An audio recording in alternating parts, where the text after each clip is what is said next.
a store near you.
A warm welcome to the Legends edition tonight.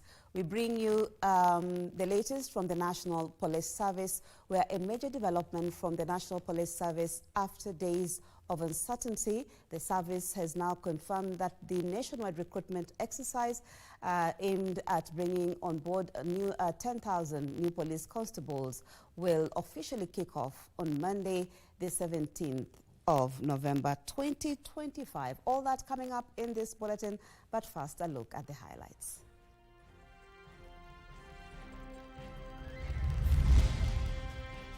President William Ruto dangles the goodies as he rallies the Ukambani region to back the government and its development agenda.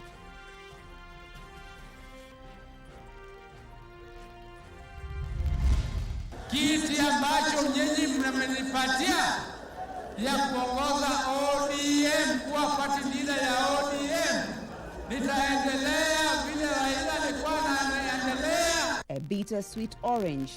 Differences on display at the Orange Democratic Movement's 20th anniversary celebrations.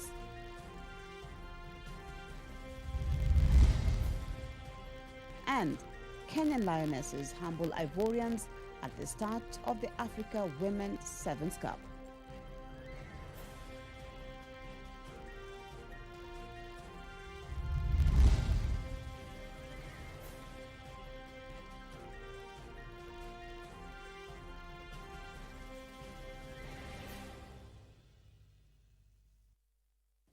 Thank you for making the time for us. I'm Marie Yambo. Helping me on the sign language is Byron Abule. We begin the Legends edition in Ukambani, where President William Ruto says his administration has invested more than 110 billion shillings in transformative development projects in Kitui, Machakos and Makueni counties as he concluded his four-day tour in the region. Speaking at Kitui State Lodge in a meeting with grassroots leaders, Ruto stated that the projects, which included roads, affordable housing and markets, will go a long way in addressing the challenges facing the people of Ukambani region. The head of state crowned his four-day development tour of Makueni, Kitui and Machakos with a meeting with grassroots leaders from the Kamba region at the Kitui State Lodge. Kama kuna watu watatangulia mbinguni bila wengine ni watu wa Ukambani. Because you are good people. Leaders accompanying him dismissed Wiper leader Kalonzo Musyoka's criticism of the government's projects in Ukambani. Sasa nyinyi munieleze, hata kwa miujiza, hata kwa kamote, Kasongo, one time na Masgo itabadilisha Kenya namna gani? Ndugu yetu mzee wetu pale jana Matiliku ameenda usiku wakati wafanyikazi wameenda kupumzika, akasema barabara haiendelei, anawadanganya wananchi. Na hata hapa Ukambani pia tumepata content creators. Shida tu ile ya huko Northeastern content creators walikuwa ni vijana. Hapa iko mzee amejifanya content creator. Tumepitishwa kwa mambo mingi sana ya siasa ambayo haiwezi tusaidia. Labour CS Alfred Mutua and Majority Leader in the National Assembly, Kimani Ichung'wah, stated that despite Kalonzo's decades of service in senior government positions, including Vice President, he did not develop the region. Leo nasikia mimi nawaambia wale mandugu zangu, jameni, my friends, wacheni siasa ya bure. Siasa ya ukabila. Wewe unaendesha tu ukabila kutoka asubuhi mpaka jioni. If you have been in leadership in Ukambani for close to 40 years and you never appreciated that you had a responsibility to the people of Ukambani, please allow those who have a plan, those who have a mind and a clear agenda to roll out development to the people of Ukambani to do their work. Lakini shida sio yeye. Unajua ameshtuka kwa sababu hapendi maendeleo. Kwa hivyo yeye amechanganyikiwa. Tunamwambia ngoja William Ruto atakuonyesha maendeleo vile ilivyo. Will write history. Kwa sababu it will end up benefiting us the Kamba nation than it will benefit His Excellency the President.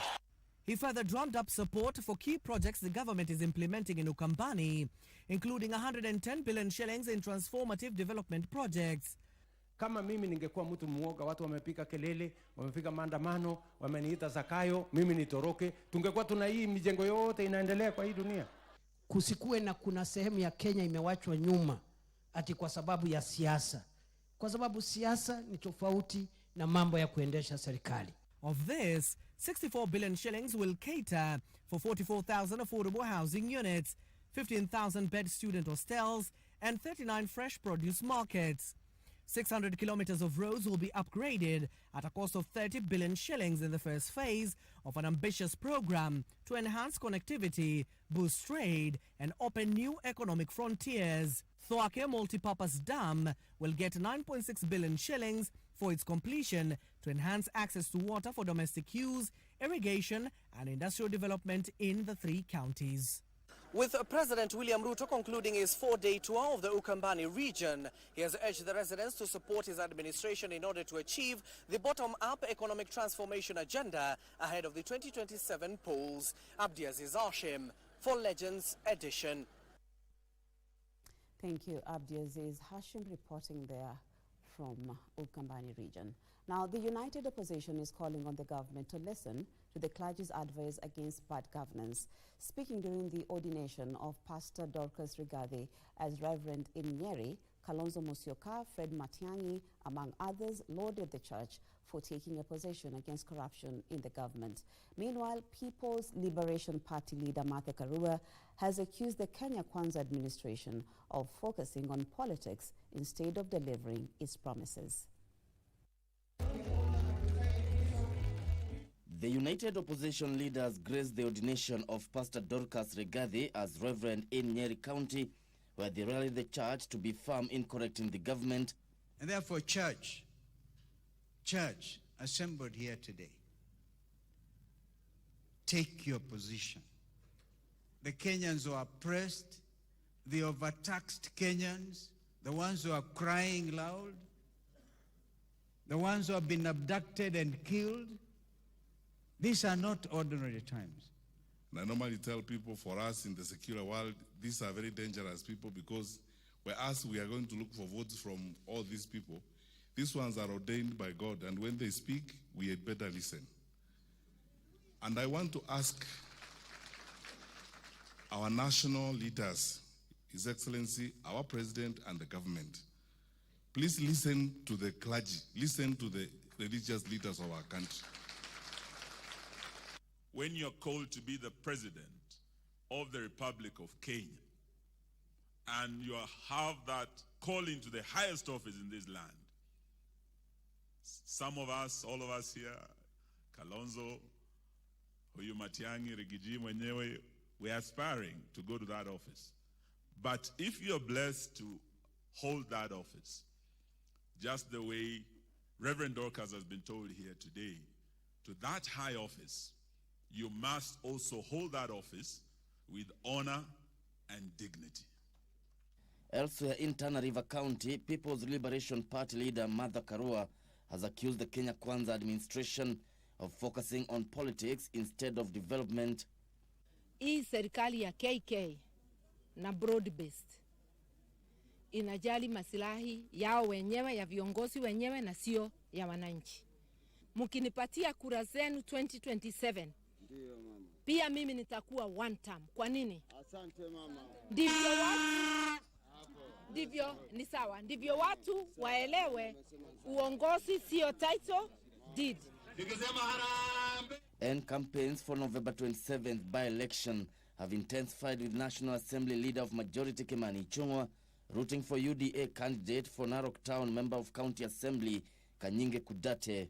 Marehemu baba ya Kanyinge alitufanyia kazi hapa kama MCA wetu, si ni kweli? Na kwa heshima huyu kijana yake amewaomba msaidie yeye aweze kuendeleza ile kazi baba yake alikuwa anafanya. In Embu County, Public Service CS Geoffrey Roko and Embu County Governor Cecily Mbarire have accused Democracy for Citizens Party leader Rigathi Gachagua of hiring goons to disrupt the by-election in Mbeere North constituency. Na mtu mmoja ambaye anajulikana kazi yake ni vitina. Anajulikana kazi yake ni matusi. Anajulikana kazi yake ni kuhakikisha there is hatred, there is discord in the Republic of Kenya. And families of two boda operators killed during a political gathering in Kasipul constituency are demanding the permanent dismissal of Assistant Chief Hemston Gumbo, who was recently suspended over the incident. The known killers are known. Names have been mentioned several times, and the names are in that petition. We want immediate arrest and prosecution. The two young men were allegedly murdered within the Assistant Chief's compound during the event, prompting renewed calls for accountability and justice. Gishoki Washira, Legends Edition. Now, an air of grief has engulfed Tigania village in Kiambu sub-county after a road accident that claimed the lives of a couple near Kiu River along Dumberi, Githunguri Road on Saturday morning. Now, the accident involved a boda motorbike and a Volkswagen vehicle. This Volkswagen was torched by angry boda operators after it allegedly hit a motorbike carrying a couple and their child along Dumberi Githunguri Road in Kiambu County. According to eyewitnesses, the driver of the Volkswagen swerved in the direction of the motorbike before hitting it. The couple, who were pillion passengers, died on the spot, while their one-year-old baby was rushed to Kiambu Level 5 Hospital. A personal car ilikuwa inateremka inaenda pande ya Kiambu na pikipiki ilikuwa inaenda pande ya Githunguri. Sasa wamekutana hapa kunaitwa Kio on your way to Tinganga. The driver of the vehicle escaped to avoid the wrath of irate residents before surrendering to the Kiambu police station. Residents have appealed to the government through the Kenya National Roads Authority (KENHA) to erect bumps in the area, terming it a black spot. Kumekuwa na accident zingine dogo zenye unaona hata hazifai juu ya utapata mtu amekuja na speed kubwa juu hakuna bump, anakuja kama ameteremka. Na hii ni barabara iko na residential houses, kuna watoto, unaweza ona mtoto amekimbia ameruka kwa barabara. So ile dawa inaweza patikana ama solution kwa hii barabara ni kuwekwa tu bumps.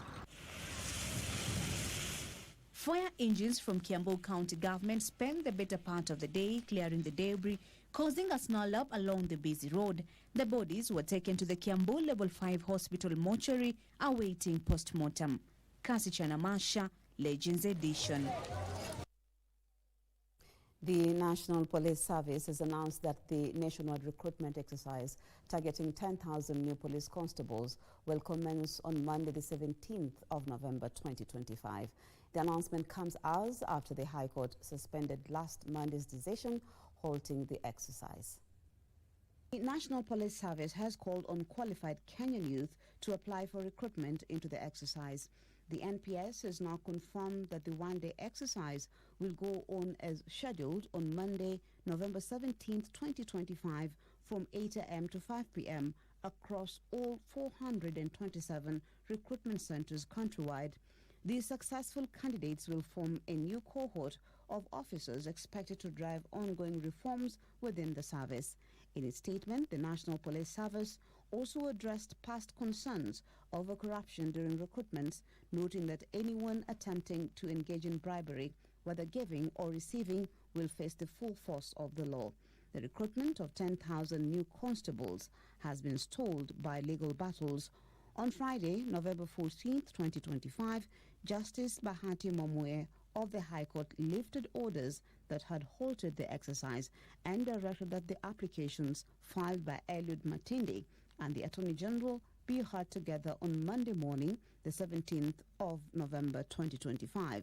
The National Police Service last recruited constables in 2022. Non-tariff barriers have been cited as a major impediment to the growth of business between Kenya and Uganda. Speaking during the 25th East Africa Community MSMEs Trade Fair that is taking place in Nairobi, authorities in the sector from Kenya and Uganda said they are working on removing the barriers to unlock the potential of both nations and enable businesses to thrive. Day 6 of the 25th East Africa Community Trade Fair in Uhuru Gardens, Nairobi. It is here that calls were made to the leadership of Kenya and Uganda to address the trade restrictions that appear to have a negative impact on the growth of trade between the two nations. The intra-regional trade in the East Africa is only 20% currently, compared to 46% in SADC and 65% where we want to go in the European Union. While we have mechanisms in place for elimination of NTBs, it's important that we continue to focus specifically on those NTBs that impact micro, small, and medium enterprises. Some of them do not have voice to be able to raise these issues. In the non-tariff barriers, which clearly some of our nations have notoriously imposed. In my view, and the view of our Committee of Parliament, these are not friends of East Africans. Speakers at the forum at the same time called for the enhancement of cross-border infrastructure, as well as the embracing of cross-border payment systems for efficiency. If you look at the value-added products here, you know, it shows the opportunity we have even for industrialization. Kenya, you know, we have really advanced in terms of putting in place infrastructures that can support industrialization across the country. If we are not careful, if we cannot propel this engine of growth, the industrialization that we are talking about as EAC will never happen. So it is my prayer that we take it upon ourselves and really go out to make sure we brand, we advertise, we reach out as much as possible to get so many people to subscribe to this trade fair so that our region can see the gains of actually coming all the way to exhibit and see value for money. They further called on East African Community member states to work closely together and share the available resources. Stop being an embarrassment to the human race. That here is a race God has given resources no one else has, but these resources aren't benefiting their people, they are benefiting others. In the meantime, we are busy fighting one another. In the meantime, Micro, Small, Medium Enterprises Principal Secretary Susan Mangeni urged the small and medium enterprises to take advantage of the county aggregation and industrial parks being established in every county. Take advantage of the special economic zones, the new special economic zones again that have been gazetted and are under construction right now. Take also advantage of the EPZs, because for us to bring in or to attract foreign investors, there must be a pull. The push and pull must come from the local investors. And if you ask yourself, who are investors that we are looking at MSMEs, because 98% of businesses in this country are occupied by MSME. Timothy Kipnusu for Legends Edition. Well, and that story by Timothy Kipnusu brings us to a first break of the bulletin. I'll be back with much more, including sports.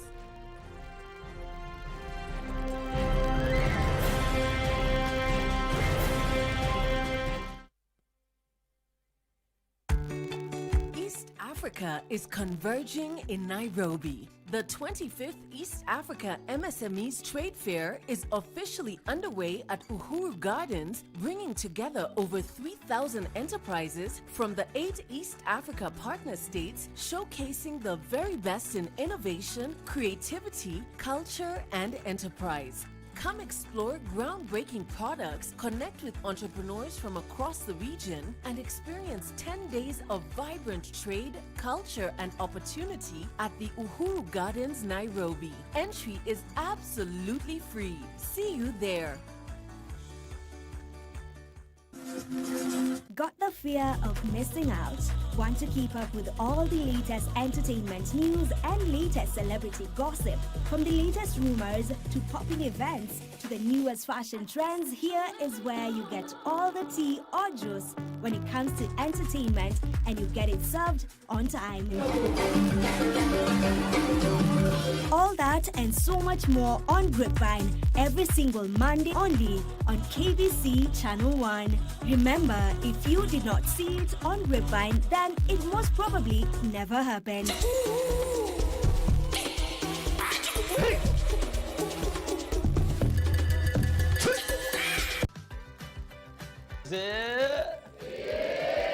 City Rosa. Umoja kweli ni nguvu, utengano ni udhaifu. Maisha poa inataka umsifu Jaja, kwa kweli baraka zitajaja. Elimu ya kiufundi ni bora kuliko elimu ya kitaaluma. Hoja yangu ya kwanza ni kupunguza ukosefu wa ajira. Elimu ya kiufundi unaulenga stadi maalum za soko la kazi, hivyo kupata kazi kwa urahisi zaidi na haraka. Domino chuma ipo katika ngeli gani? Domino chuma iko katika ngeli ya kivi. Mbwa anabweka, nyuki wanavuza. Twiga ni mfupi, twiga si ni mrefu. Mbinu gani hiyo? Jibu ni kinaya. Ninampiga makofi huyu.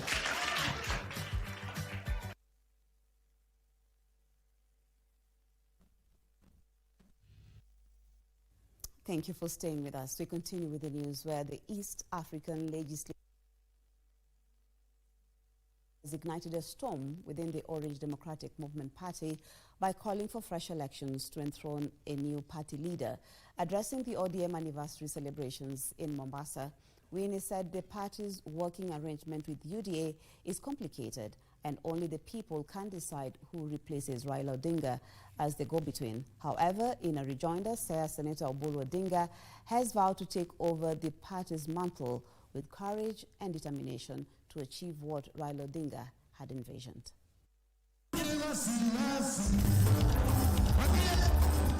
At the Mamangina waterfront in Mombasa town, Mombasa County, it was all song and dance as ODM leaders and members convened in what would be the climax of the ODM 20th anniversary celebrations, the first without Raila Odinga. A minute of silence was observed in his honor. ODM leaders continued to remember him as the fighter of justice for the people. The meeting, however, quickly turned into war of words as some accused others of planning to hijack the party.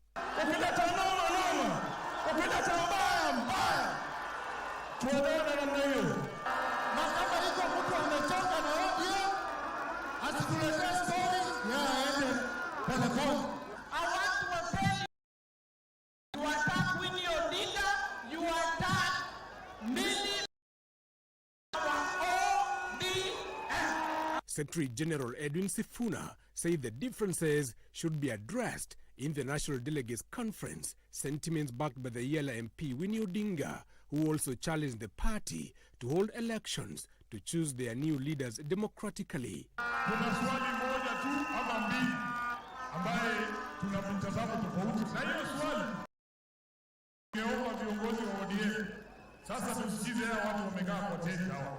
Hao wamekaa kwa tenti. Watu waambie jibu ya ile maswali imetushinda sisi kama viongozi. The matter of this broad-based government, the people of ODM entrusted one person with the management of that relationship. And that person was Baba Raila Odinga. We need to go back to the people and have an NDC and see who the people want to pick to manage that. ODM National Chairperson Gladys Wanga and the three deputy party leaders, Simba Arati, Abdul Somad Nasir, and Godfrey Osotsi, sided with Oburu Odinga as the new party leader. Oburu Odinga will be, whether you like it or not, Oburu Odinga ndiye atakayekuwa party leader wetu. Na kama chama tuko na msimamo, na kama chama tumeamua jambo moja. Tumesema ya kwamba baba alituacha katika ile progress government. Mtu yoyote asiseme kwamba chama kitasambaratika. Wewe ukitaka kusambaratisha chama, tutakusambaratisha wewe mwenyewe. When cabinet secretaries drawn from ODM, nicknamed experts, took to the podium, they went to the defense of the broad-based government. But Raila told us one virtue, that there is also value in having discussion and a dialogue in boardrooms. Mimi naunga ile uamuzi wa chama cha ODM na kufanya kazi pamoja na chama cha UDA. However, Hassan Joho sounded a warning to the ODM officials, saying he must be respected and recognized in the party decisions as a founding ODM member. Kama ni noma, ama namna gani? Hatuwezi kuwa sacrificial lamb. Huwezi kututupe. Inawezekana hiyo. Appearing calm, Oburu Odinga vowed to unite the party, as Raila Odinga would have done, but again allowing democracy within the party. Ulisikia mtoto yangu Willy akisema ati Raila alikuwa hapo na sasa tutafute mwingine kusaidia kuendelesha hii broad-based government. Ninamwambia hiyo na mtoto yangu tutaongea na yeye kinyumbani.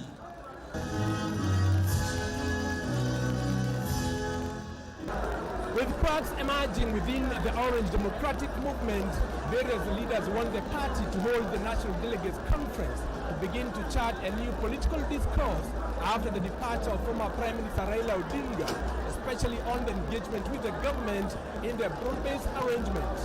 Give us minor Legends Edition at the Mamangina Waterfront, Mombasa County. Thank you. Give us a minor coming to us there from Mombasa County, where the ODM celebrations marking 20th anniversary of the ODM party taking place there. We now want to cross borders to the conflict in Sudan, where the war between the Rapid Support Forces, RSF, against the Sudanese armed forces in Sudan has turned Khartoum city from an economic hub to a ghost city of abandoned buildings as citizens flee to safer grounds. Close to 5 million people have been displaced by the violence, resulting in a humanitarian crisis in the neighboring states of the Red Sea, of Port Sudan and Al Jazeera. The Sudanese government, however, is making an effort to facilitate the return of the displaced people and ensure that the returnees live in a safe and secure environment.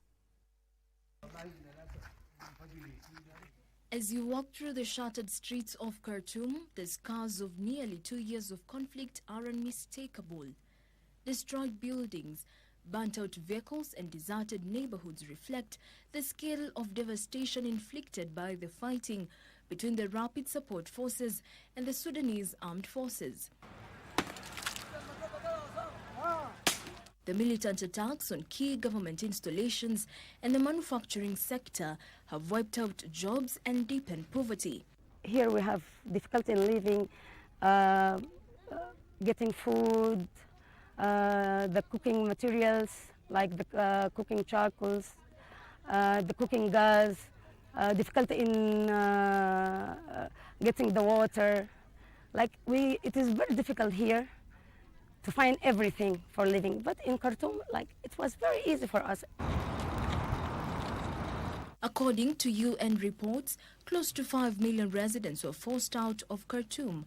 Families torn apart as some fled to foreign countries, while others settled in remote IDP camps.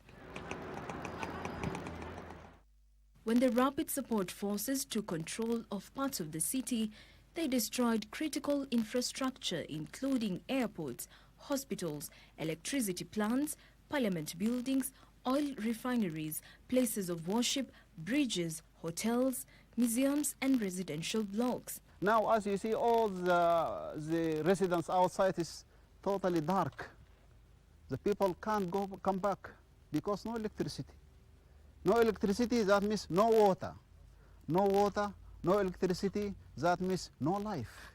Even the National Hospital was not spared. Rapid Support Forces fighters reportedly turned the facility into a detention center, converting ambulances into makeshift combat vehicles used to attack both soldiers and civilians. They killed some. We lost a number of cadres in medical line whom they had been fired by them, and even they took some of them as a prisoner. And in hospital we were having 56 hospital, and now alhamdulillah we rehabilitate near about 32 hospitals, and we are having a clear-cut plan. We have to restart and re-function and restore the functioning of the primary health care. Despite the uncertainty, many Sudanese remain hopeful that normalcy will eventually return. They continue to urge the government to accelerate resettlement efforts to help them rebuild their shattered lives. Right now, the market be very expensive. Everything to need to buy to be very expensive. Why? The circumstance for us and the dollar to be over. We're suffering a lot about the collect the food, the feeding ourselves and the feeding our kids. The Sudanese government so far is making an effort to facilitate the return of the displaced people and ensure that the returnees live in a safe and secure environment. Buses are hired to provide transport for those who voluntarily want to return to their homes. Jacqueline Masharia for Legends Edition.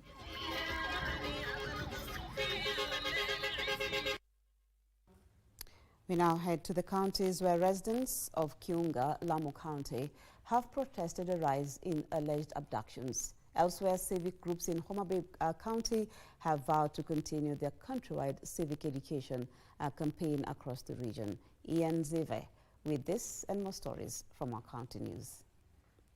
Claim that there have been at least 10 disappearances in recent months. They accuse some security officers of involvement, while security agencies deny the claims, as human rights groups led by Haki Africa demand urgent government action to stop unlawful disappearances. NIS ambao wako hapa tukidhania wanalinda wananchi, haya mambo yasitokee. Kwa hivyo tunawauliza viongozi wa serikali kwamba wale ambao tayari wamepotezwa, tafadhali muwarudishe, kama vile tulivyoona ndugu zetu waliopotezwa Uganda wakarudishwa. Tunatishiwa wako wengine 70 80 ni Kiunga mzima kwa ufupi. Turudishiwe mabwana zetu, sisi tunapitia changamoto. Sasa nimetoka kwa nyuma, mtoto ananiambia unaenda kumchukua babangu, amekuja. Naambia baba atakuja, subirini tu, nitamtoa wapi? Elsewhere, civic groups in Homa Bay County have launched a grassroots campaign to defend the 2010 Constitution amid growing concerns over proposed amendments seeking to extend political term limits and tighten cybercrime laws. One of the clauses that is actually disheartening to the people is the amendment that bill that the increase of the term limit of the president and our leaders, MPs, MCS, from 5 years to 7 years. Another one is the cybercrime, which was actually signed by the president recently. Though we are happy that the matter is in the court, and we think that court is going to give us justice. And that is why we are out to say that those clauses that are not good for our people will actually come out, will defend, will protect, and will also ensure that our voices are heard. Meanwhile, in Nairobi County, ZTech University leaders have urged the youth to embrace innovation and technology at the institution's 9th graduation ceremony. Chancellor Professor Susan Alfano and other speakers called for creativity and self-employment, while graduates appealed for more job opportunities amid rising economic challenges.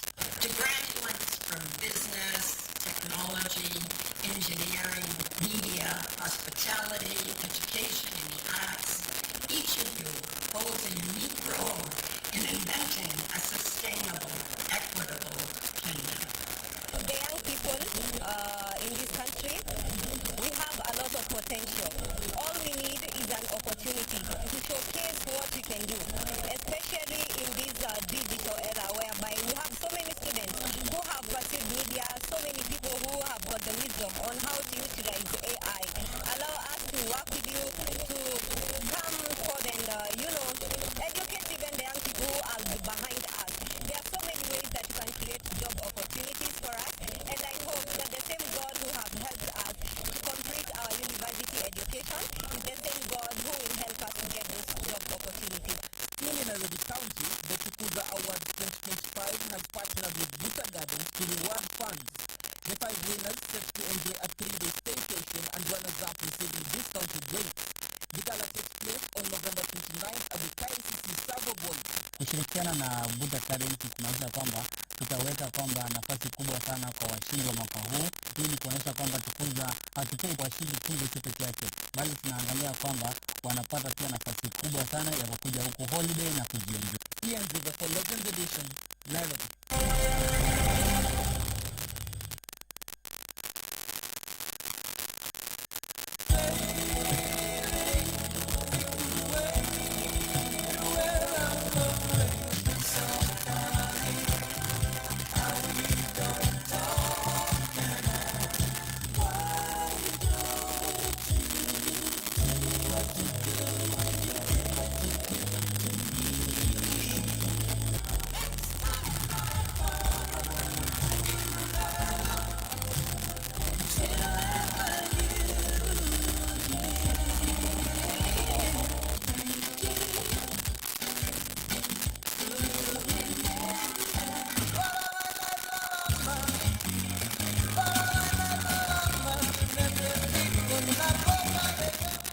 Theatre 7 at the Kenyatta National Hospital is a beehive of activities,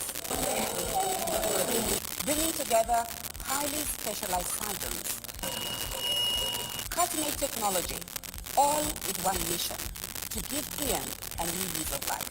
Because his self-esteem was very low, and so we had to find a way of rehabilitating him through constructions, so that he can be able to pay to face life. So he's able to tell what's sweet, what is bitter.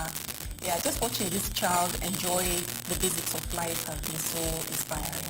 Join us this Sunday as we bring you the final episode of Ian Baraka's Road to Recovery.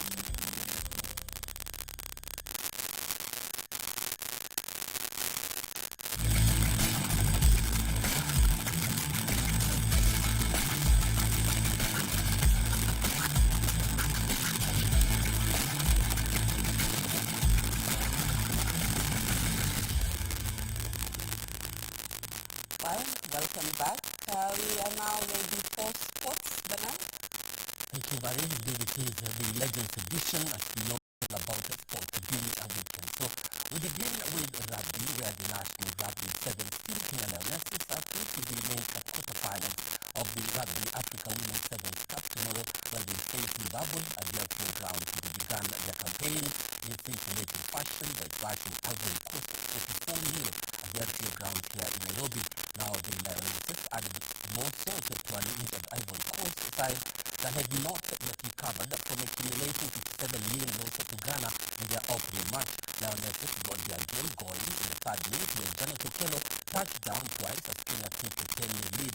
Sheila Tajira had the third try before Okello made his fourth try as Kenya went into the break, leading 20-0. 4 more and replied tries in the second half, with 2 being converted was scored by Kenya, who won the match 44-0. The Lionesses continued with that match performance in their second game against Ghana, winning 37-0. Grace Okulo, Christian Duor, Sheila Tajira, Janet Okello, and Maureen Morito touched down against Ghana. Ghana also through to the quarterfinals, where they faced the defending champions of Africa, also had a seamless run. The Uganda Saints ladies also booked their quarterfinal slot against Tunisia, while Madagascar set the date with Zambia.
Bandari and Mathare United secured all the 3 points after beating Sofapaka and Kakamega Homeboyz 2-0 respectively, while Posta Rangers were held to 1-1 draw today in the Chief Professor Premier League.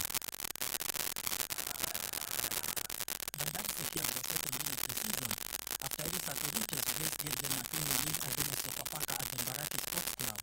Orita scored inside the first 5 minutes of the match before adding another at the 20th minute mark to seal the win for the hosts.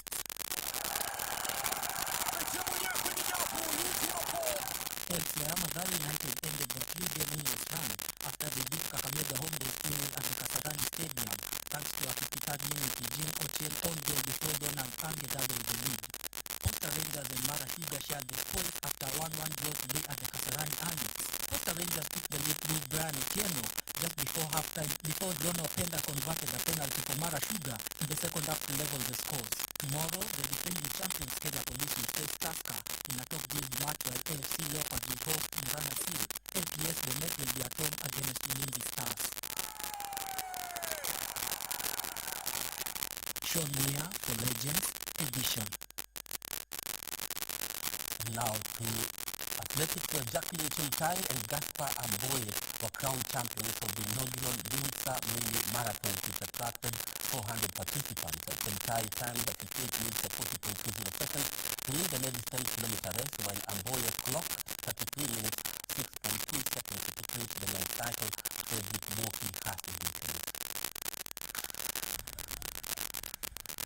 400 participants edition of the Dunsa Mini Marathon, which was geared towards tourism in Kenya. Why you decided to sponsor this activity is we are trying to promote health and wellness.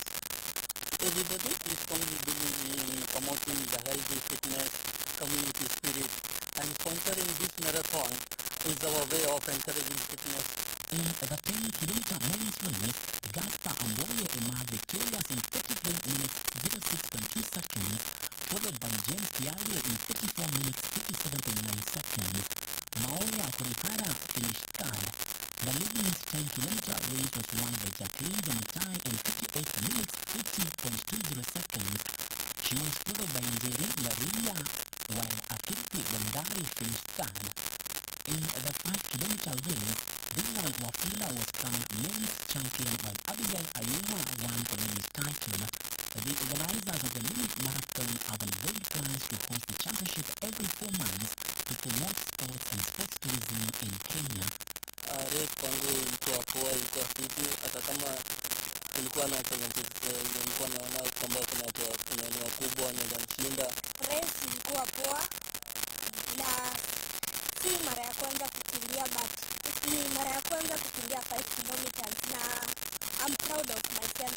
The turnout came out much more than expected, so this has motivated us to think, okay, people have enjoyed themselves, people have really liked our track, and we said this is what will be the last. Frederick Moki for Legends Edition. And thank you, Moki, for that report. Speaking with athletics, the organizers of the 2025 World AIDS Half Marathon are targeting to register over 10,000 participants for this exhibition set for the 30th of this month here in Nairobi. The rest will be held under the theme, one race, one goal, and in aid in adolescents and young people. Runners of the 2025 World AIDS Half Marathon will compete in the 10-kilometer wheelchair, the 10-kilometer, the 5-kilometer fun run, the 2-kilometer steam and leap race, and the half marathon categories, which will start at the Uhuru Highway Mall and end at Nyayo Stadium. The World AIDS Half Marathon will cut against the World AIDS Day, which is marked annually on 1st December. So it is very imperative for us to focus on the young people. And as you know, the youth of our nation are the future of the country. And if we can keep them healthy, then this country will harness and harvest the demographic dividend in a couple of years from a healthy, economic, and strong youth population, which will be productive to the country. Being a running event, the World Half Marathon event, we are going to follow all the rules of World Athletics. And as you are aware, that Kenya is also again under category A. Therefore, all the world and betting goals will be followed together. Winners of the half marathon will be rewarded 350,000 shillings, while place finishers will pocket 200,000 and 100,000 shillings respectively. The event organized by the National Pandemic Diseases Control Council creates public awareness and precautionary measures which are aimed at lowering the new HIV infection, gender-based violence, and adolescent pregnancies. And Kenya's medal journey at the Tokyo 2025 Olympics will start tomorrow morning with the women's basketball team opening their Group A fixtures against Australia at the Osaka City Gymnasium in Japan. Now the Kenya men's handball team will also begin their competition tomorrow in Group A against Serbia at the Komazawa Olympic Park. The two disciplines among the five in which Kenya will feature at the 25th edition of the Deaflympic Games, which will end on the 26th of November. Other disciplines are athletics, swimming, and golf. Dance in Kenya and Italy are the other teams that take place in the women's basketball in Group A. Group B has Greece, Ukraine, and Japan, while Group C consists of Chinese Taipei, Turkey, United States, and Poland. Tomorrow we're having a match where we're getting to meet Australia. This is the first time we're getting to meet them. We've not yet seen the field, but we're confident about the match. We're having our first match tomorrow where we're going to compete against Serbia. And the match is going to be happening at 4 in the evening. And I'm sure Team Kenya are ready. We're so confident, we're very happy, and we're ready to meet Team Serbia. This is because we have really done enough preparation. We have done training. We have been studying their match, and we have done enough preparation for us to meet them tomorrow.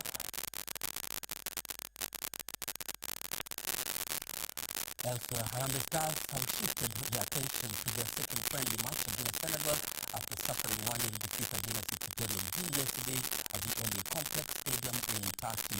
The Kenyan team began the match against Equatorial Guinea on a high note with Jonah Ayunga and Boniface Mushiri coming close to finding the back of the net in the first half before Equatorial Guinea Miranda scored from the penalty spot. Stars now aiming to rectify their misfiring attack line as they prepare for their next match to be played on Tuesday next week at the Medan Sports Complex against Senegal. That's in Turkey. Senegal played Brazil in the first friendly encounter today at the English Stadium in London.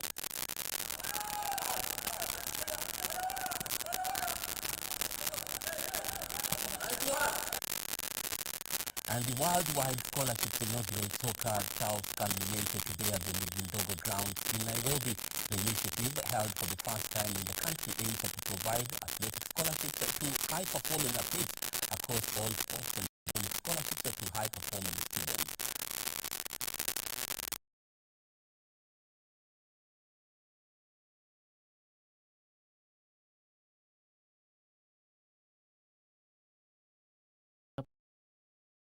For exceptional youth by offering athletic scholarships to outstanding football players and academic scholarships to top achieving students.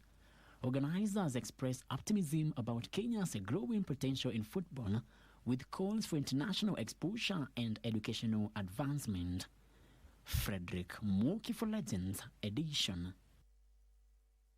And Kenya's journey towards the 2028 Los Angeles Olympic Games has officially begun, marked by renewed call for unity, discipline, and strong governance across all sports federations. This message rang clear during a 3-day seminar organized by the National Olympic Committee of Kenya, NOC, which brought together presidents and secretary generals from various sporting bodies.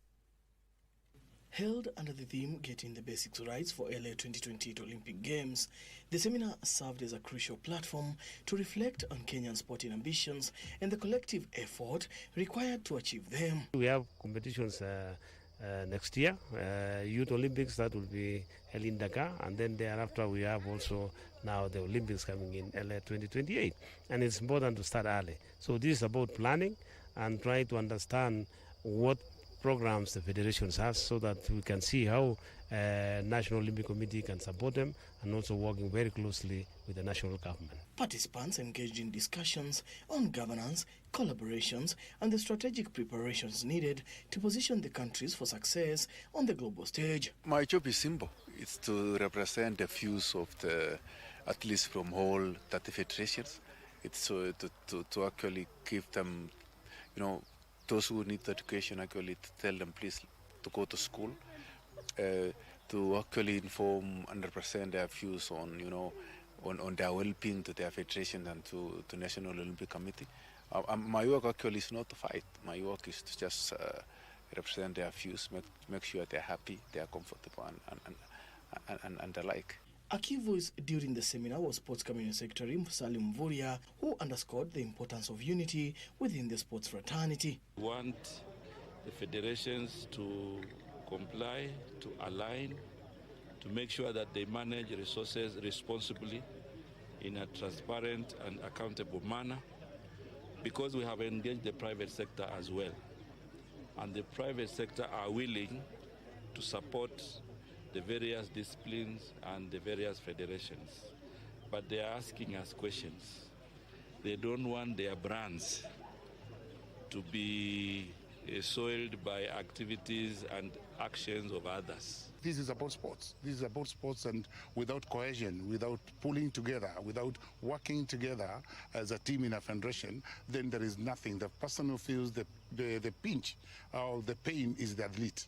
And in my manifesto, you all know that I said that I'm going to lead the athletes. It's athlete-centered.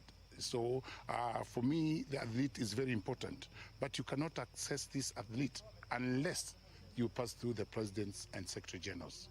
Hence, the seminar for presidents and secretary generals today. He noted that Kenya's strength has always been anchored in teamwork and shared purpose values he believes must be upheld if the country is to excel in Los Angeles.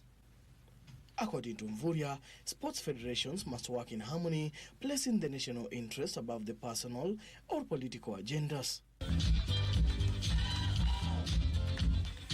One of the highlights of the seminar was the launch of the official roadmap for the LA 2028 Games. My message for young athletes, stay focused, because now Kenyans is going to look for us. What is going to bring home in Los Angeles in 2028? Out of this, we've achieved a lot. The presidents and the secretary generals have learned a lot on issues of governance, on issues of where to take our athletes. And we've achieved a lot, and we are going to have as many of these symposiums as possible as the National Olympic Committee, because we can see it's bearing fruits. We need to give these federations and athletes all the support.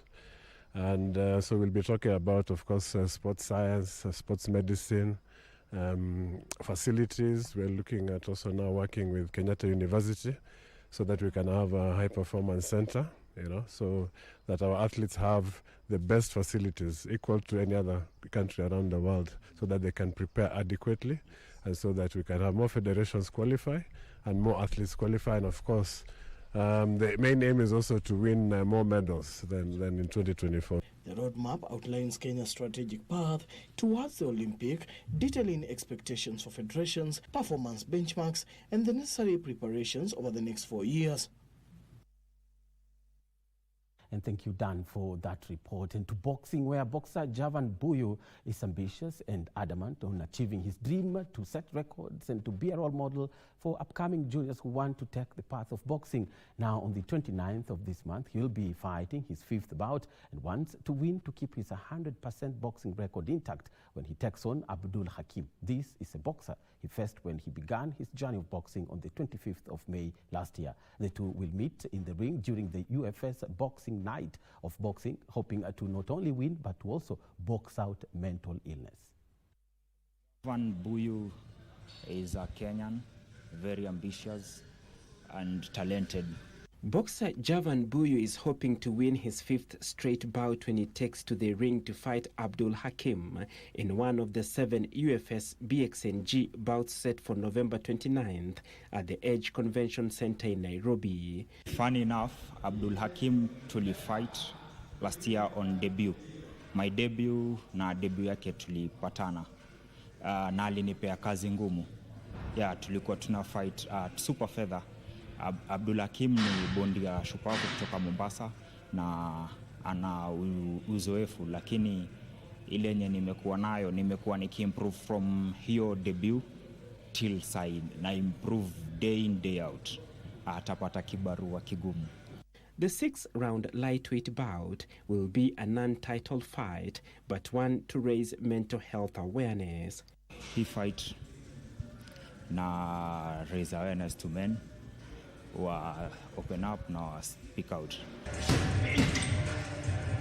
Born and raised in Kayole, Buyu has emerged as one of the best boxers in the country, winning the Kenyan national lightweight title in just over a year of boxing, a title he won by beating Christopher Osicho on 10th of October 2025. Professional boxing nilianza last year, 2024 May, kwa UFS, promotion ya UFS, na so far naona future iko poa because under 4 fights na already niko na national lightweight title. Yeah, si milestone kidogo ama ya kuitilia mzaa, ni very big milestone. The 28-year-old began his sporting career with kickboxing before advancing to Muay Thai, a discipline that took him to Thailand, where he won all of his 4 fights. Muay Thai haijakuwa developed very well, not only in Kenya but in Africa at large. Muay Thai haiko hivyo sana, na since fighting imekuwa kama career yangu na pata kipato changu cha kila siku kwa fighting. He graduated to mixed martial arts and became one of the best players, but a shoulder injury in training ended his journey, forcing him to switch again to yet another discipline, boxing, after being out for 8 months recovering. Kwa MMA nimecheza game 3. Kubwa nilicheza kule Afrika Kusini. Na so after mchezo wangu wa Afrika Kusini nilikuja nikiendelea na mazoezi, nikateguka clavicle bone, collarbone iliteguka, nikapata injury which ikanieka nje. That journey came with its own burden of challenges, not only for him but shared by his counterparts. Changamoto ya hapa na pale ni ikianza na Muay Thai, hatukuja kuwa na sponsorship na yani ile usaidizi ya it's either promoter anajifund kivyake, but one of the most memorable fight in Muay Thai ni the one I fought for WBC, whereby SportPesa wali come through waka sponsor. Ili happen in Bomas 2022 on 26th of February. Yes. Sahi kwa boxing pia nimeona SportPesa wameweza kuingia. Na naona mwangazi inakaa poa. He is prepared for Abdul Hakim, and should he win, it will be the second time he beats Hakim in a row, having beaten him in his first ever boxing bout when the two ventured into boxing. It was a debut bout for both boxers. I dream of all the top titles, IBF, WBC, IBO, all of them. I dream of having them and getting the Ring magazine. He is saddened by the inequality in Kenya, some sporting disciplines like football getting the lion's share of support, while others like boxing struggling even for a venue. Lack of career support. Most boxers in Kenya hawana management, hawana nutritionist. Yes, hiyo ni moja wapo ya changamoto. Changamoto ingine ya professional boxers Kenya ndasema ni poor infrastructure, whereby Kenya hatuna, yani tuko na niseme kinda venue chache zenye zinaweza meet hiyo standard ya professional fights. Venue chache sana, probably hata nikisema naweza sema kama 2. Kuna hiyo gap yenye fight zinaachana nazo. Unapata unaweza cheza fight moja kwa mwaka na unategemea hii fight. Yes, on another challenge as a professional boxer,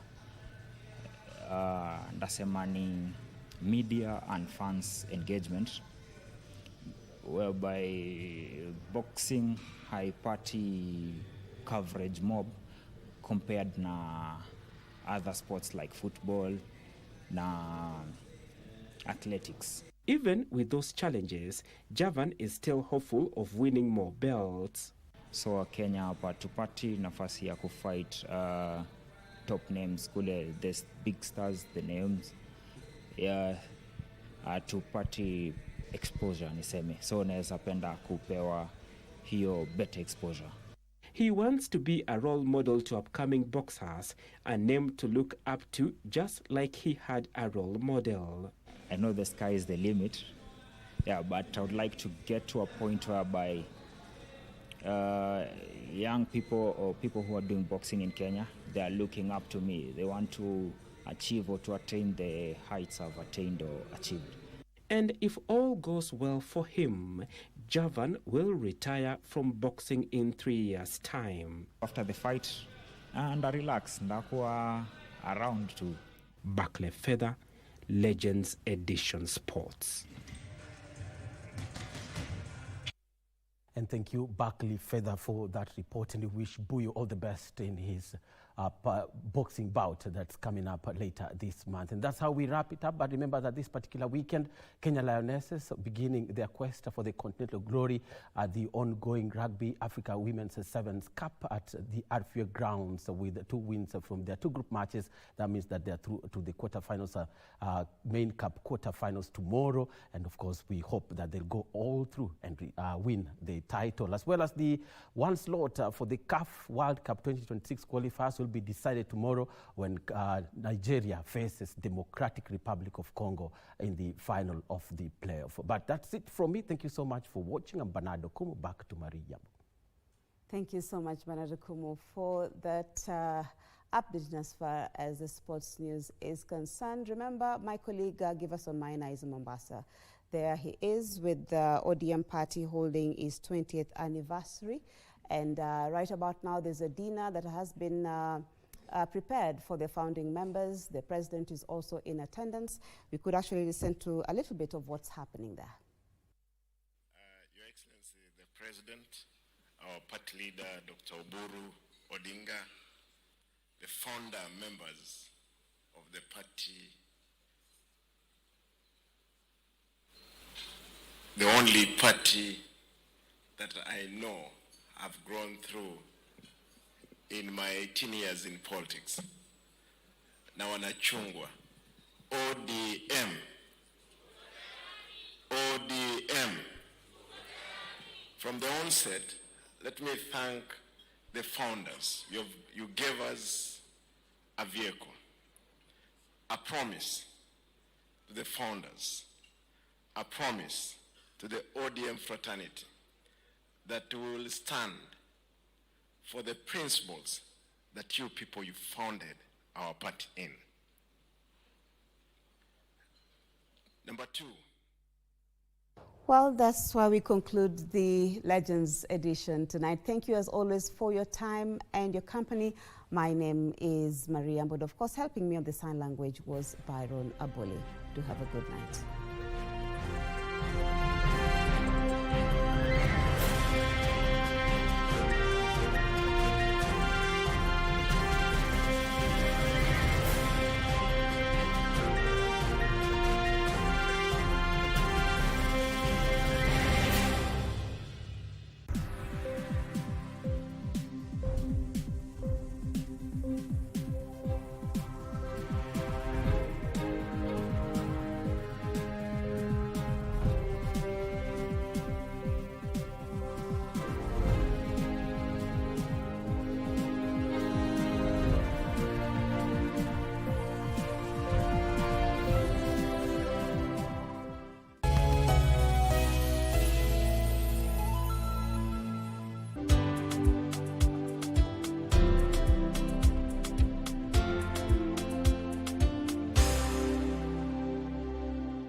Sasa mimi shida nimeipitia kutoka kuzaliwa, kulewa, masomo, mpaka saa hii hata na shida. Sasa Mungu, shida itaisha lini? Ni kulala yenyewe silalaki. Sababu ile uchungu nakuanga nayo ni kama. Pole sana.